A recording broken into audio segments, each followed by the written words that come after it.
பெண்களுடைய கடமைகள் 2. ஒன்று, கணவனுடைய கட்டளைகளுக்கு கீழ்ப்படிய வேண்டும். குடும்பத் தலைவன் கணவன் தான். குடும்பத்துக்கு யாராவது ஒரு ஆள் தலைவராக இருக்கணுங்க, 2 பேர் இருக்க முடியாதுங்க. ஒன்று கணவன் இருக்கலாடும், மனைவி இருக்கணும் இல்லையா? 2 பேரையும் வச்சா பிரச்சனை தான் இல்லையா? ஆக இயற்கை ஆணுக்கு அந்த பொறுப்புகளை சுமத்தி இருக்கிறது. அதற்கேற்ற தகுதி, உழைக்கின்ற திறன், உடல் திறன், வெளியிலே சென்று பணியாற்றுகின்ற திறன், இவையெல்லாம் ஆண்களுக்கு மத்தியில் இருக்கின்ற காரணத்தினால் அந்த பொறுப்பை ஆண்களுக்கு ஒப்படைத்திருக்கிறது. அப்படி சொன்னாலும் அடிமை என்று பொருள் அல்ல.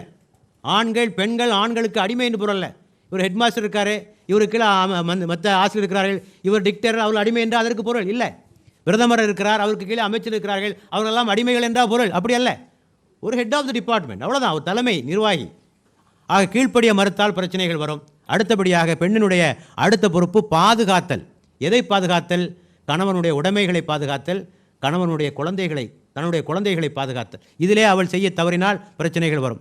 ஆக முதல் காரணம், விவாகரத்துக்கான முதல் காரணம் சுயநலம்.